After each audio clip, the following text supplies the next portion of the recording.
This 21-17-7 score represents quite a bit to New England Patriot fans. It shows just how far their team has come. Where if the Pats hadn't narrowly been defeated by the Raiders in the playoffs last year, it well could have been New England defending a championship this season rather than Oakland. Yes, as the 1977 season began this week, everyone, fans, so-called experts, players, and the coaching staff alike, feels the Pats have already climbed that mountain of respectability and are now perched on top, poised to make a run for all the marbles. The Patriots have been deemed the NFL's hottest young team, and if there is a doubt about them whatsoever, the bee under the bonnet may well be their young quarterback, Steve Grogan. The lean, lanky quarterback from Kansas State has unquestioned leadership and running ability. It's his passing that is still suspect. Grogan seldom hits on 50% and was especially erratic in preseason. There is no doubt about the New England defense, however. They effectively use Fairbanks 3-4 and should be even stronger in the secondary this season, as last year's sensational #1 picks, Tim Fox and Mike Haynes, are joined by this year's top pick, cornerback Raymond Claiborne, number 26. This is the second straight year the Patriots have had two #1s. Joining Claiborne is Stanley Morgan, a flanker from Tennessee. The two #1s give the Pats blazing speed on the return teams.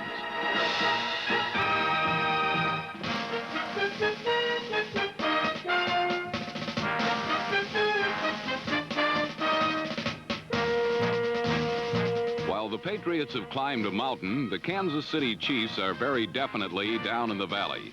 In two successive seasons under head coach Paul Wiggin, they have finished with identical 5-9 records. In fact, 3 straight years, they've gone 5-9. This year, the demonstrative Wiggin has the added burden of perhaps the most difficult schedule in the entire NFL. The gravest weakness is a defense that ranked 27th in the NFL, next to last, and yielded tremendous yardage, especially on the ground. Still, Wiggin, the former All-Pro defensive end with the Cleveland Browns, is a coach his players identify with. And despite the record, the Chiefs are a young team with some talent. The offense is particularly youthful. Such names to remember in the future, perhaps the near future, are Tony Reed, Walter White, Ted McKnight, Henry Marshall, and Tony Adams. The offense is exciting, and the passing ranked second in the entire league last year. The catalyst for the attack is quarterback Mike Livingston. No Lenny Dawson, perhaps, but a gutsy type who can tuck the football and take off. The receivers, Walter White and Henry Marshall, are first-rate.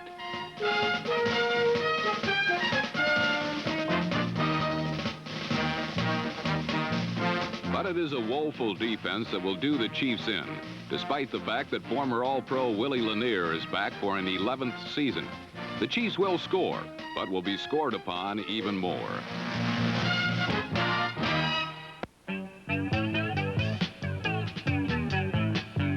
Raymond Claiborne, the fleet first-round draft choice, didn't have to wait long for his NFL indoctrination as the Chiefs kicked off the game and the 1977 season.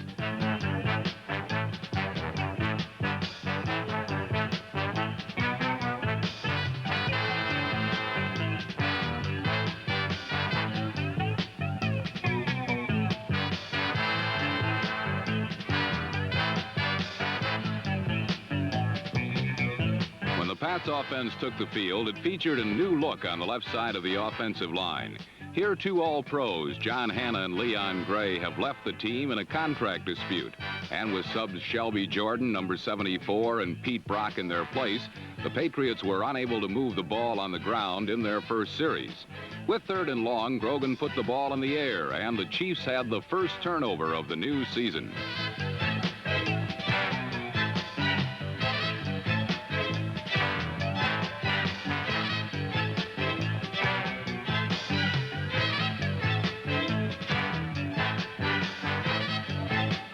Gary Barbaro's interception gave his team the ball at the New England 46, and it was left for the Patriots' 3-4 defense to deny further inroads on their soil.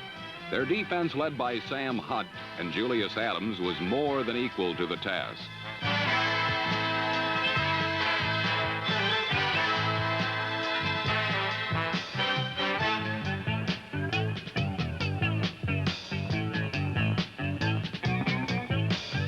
Kansas City was forced to call on 15-year pro Gerald Wilson to punt, and this gave New England's second #1 draft pick his first chance to handle the ball.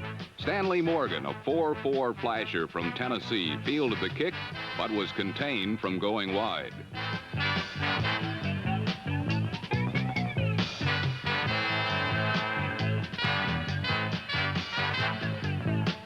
On their first series, the running game, usually a strength, was missing from the New England attack. The entire left side of the line, Russ Francis, Leon Gray, and John Hanna, have been all-pro in the past. And with 2 of the 3 missing, it appeared Grogan would be forced to pass more than he wished.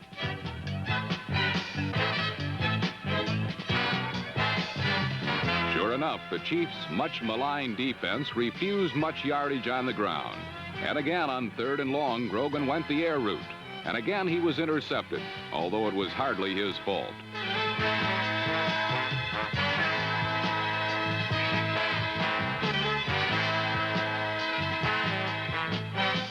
Another look shows the pass in and out of the hands of setback Don Calhoun, with number 51, Jim Lynch, making the interception.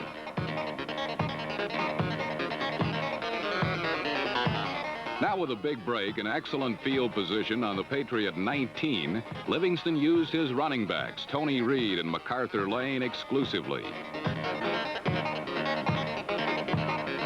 7 straight times they pounded into the Patriot 3-4, and on the last, Lane found enough daylight to squeeze into the end zone for the game's first score.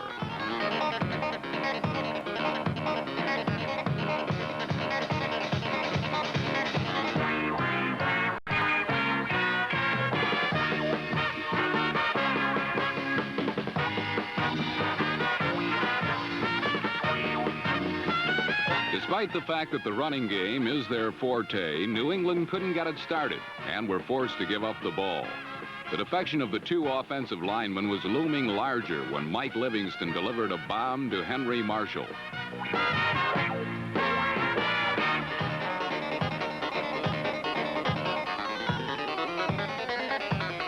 Marshall has been compared to Kansas City great Otis Taylor, and his catch gave the Chiefs the ball at the Patriots 16. 2 plays later, Tony Reed got the call, and Kansas City had its 2nd straight touchdown.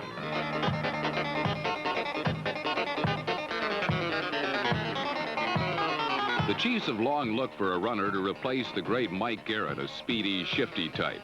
They thought they had him in Woody Green, but that #1 pick has largely been a bust. But when they chose Tony Reed on the 2nd round, it appears they hit pay dirt.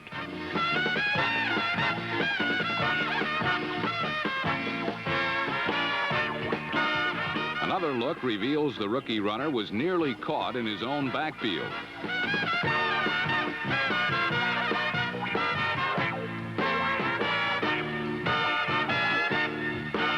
Now leading by a surprising 14-0 score, it was time for the Patriots' vaunted attack to spark. Totally eschewing the run, which hadn't worked yet, Grogan went to the air with good results, hitting his all-pro tight end, Russ Francis, with 2 consecutive passes. The Chiefs' first-round draft choice was number 24, cornerback Gary Green from Baylor, a player Kansas City is so high on they feel he was the best athlete taken in the entire draft. Despite Green's presence in the lineup, however, Grogan was rolling through the air lanes.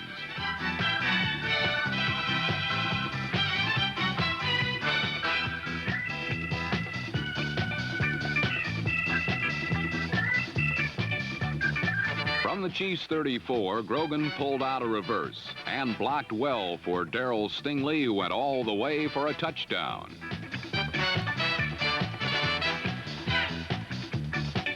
A big complaint among the Pats' few detractors has been that the wide receivers seldom get the ball in Chuck Fairbanks' game plan. Of course, this was referring to the passing attack. But now Grogan found another way to get the ball to the fleet wide receiver. And Stingley had taken it 34 yards for the Pats' first touchdown. With New England trailing now by a single touchdown, Schaefer Stadium had suddenly come alive.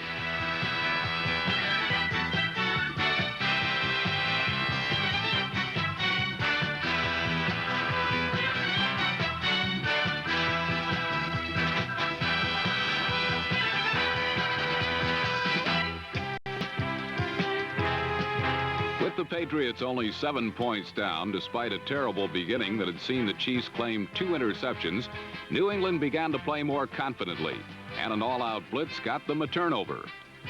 Steve Zabel put Livingston down, then claimed Julius Adams' open field center snap and carried the Patriots to their own 42-yard line.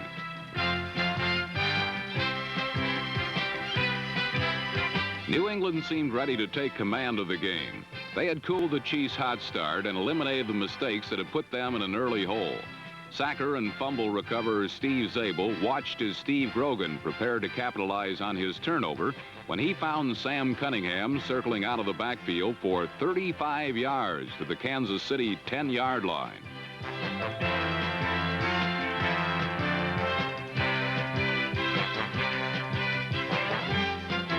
Looking at the play from ground level reveals that Grogan got plenty of protection, enabling him to spot Cunningham in an opening in the Chiefs' zone.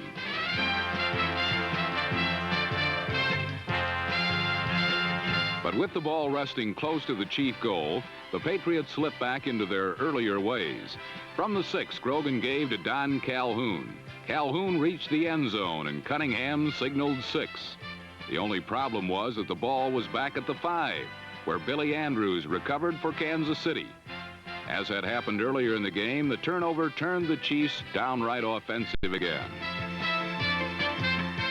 Tony Reed's good effort for 25 yards plus a personal foul moved the ball from the Kansas City 16 to the New England 44. But a few plays later, the Patriots gambled on a blitz again and won once more. For the second time, a safety blitz had yielded a turnover.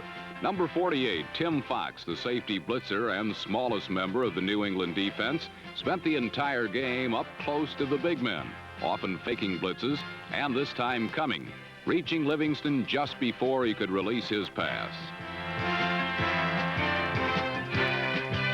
Number 59, Pete Barnes, recovered and set the Patriots up inside Chief territory. And from the 21, Grogan hit Stingley, who outbattled 2 Chiefs and stepped into the end zone.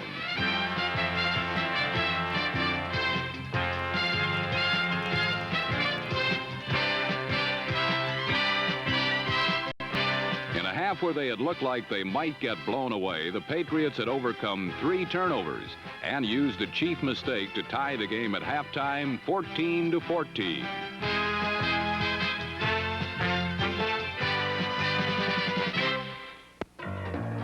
As Paul Wiggin watched, the second half turned into a defensive struggle with neither team threatening the opposition's end zone.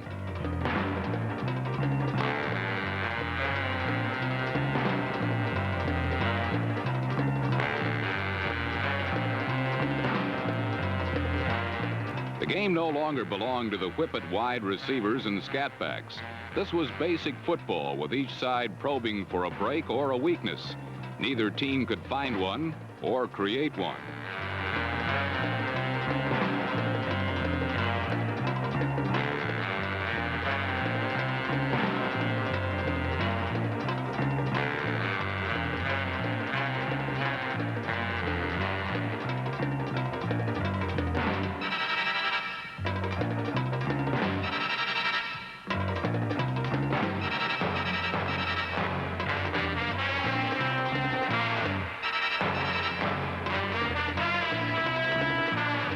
Two teams that had scored 28 points in the first half would not score again until just 2 minutes remained in the third quarter.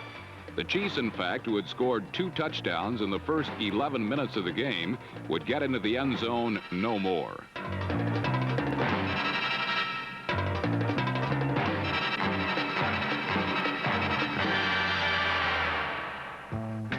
Kansas City's only significant gain came when a Livingston pass was deflected but still found its way into MacArthur Lane's hands. Despite their good fortune on the play, the Chiefs lost the advance when offensive interference was called. New England finally got started when Grogan, last year's quarterback rushing leader, performed his specialty to start a drive. Grogan's 12-yard run brought the Patriots into Chief territory, and his pass to Steve Burks moved New England 20 yards closer.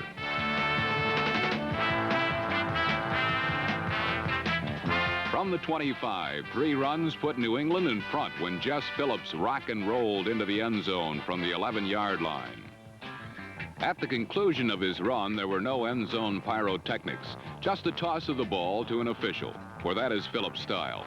For 10 years, he has performed professionally, if not spectacularly, always giving 110%, as a repeat of his touchdown reveals.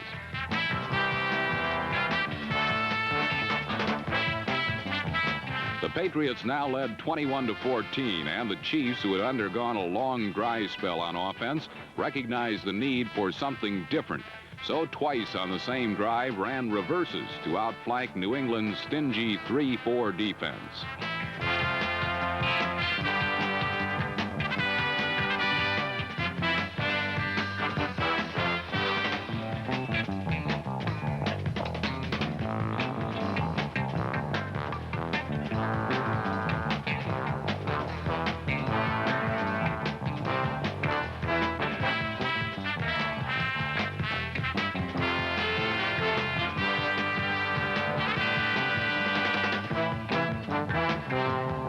In the fourth quarter, Kansas City used this razzle-dazzle drive to set up Jan Stenerud's 22-yard field goal that cut the deficit to 21-17 with 10 minutes to go in the game. Though they had gotten to the 4-yard line, the Chiefs settled for a field goal because plenty of time still remained. It seemed like sound strategy until Sam Cunningham got his hands on the ball.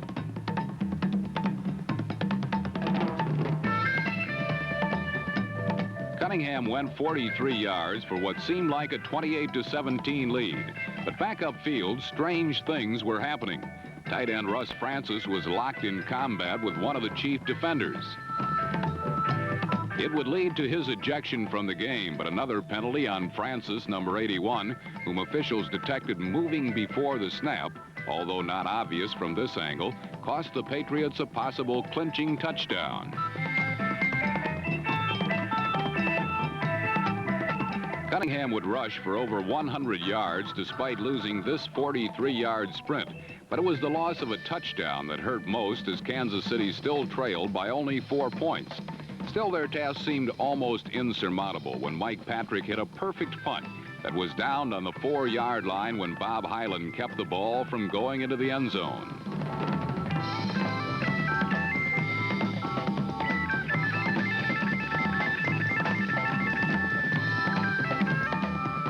With the ball 96 yards away and less than 6 minutes to go in the game, the Chiefs clearly had their work cut out for them. This close to their own end zone, there was little opportunity to go back to the trick plays that had served them well earlier. But playing a more standard brand of football, Livingston moved the Chiefs to midfield on 2 pass completions.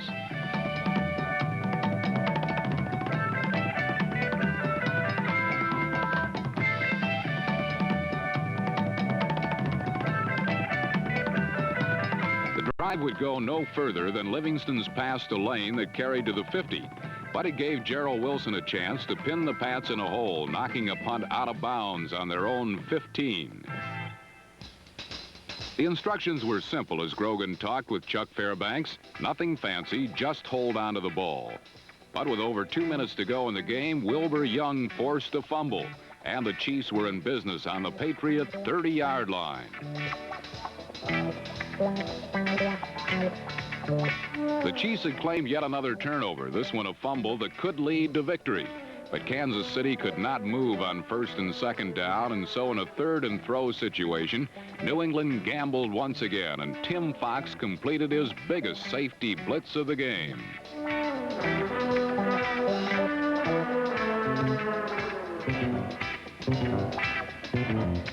The Patriot blitzing tactics had played a major role in shaping the outcome of this game.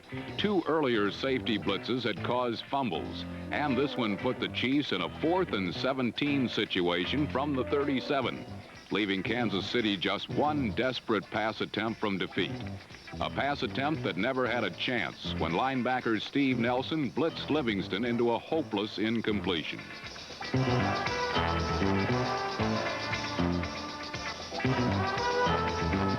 New England had prevailed 21-17 over a surprisingly tough Kansas City team. But the two teams take widely divergent paths from here. While New England is expected to ride one of the easiest schedules in the league into the playoffs, the Chiefs must play one of the league's toughest formats. They'll have to continue to play at least as well as they did against the Patriots just to stay competitive.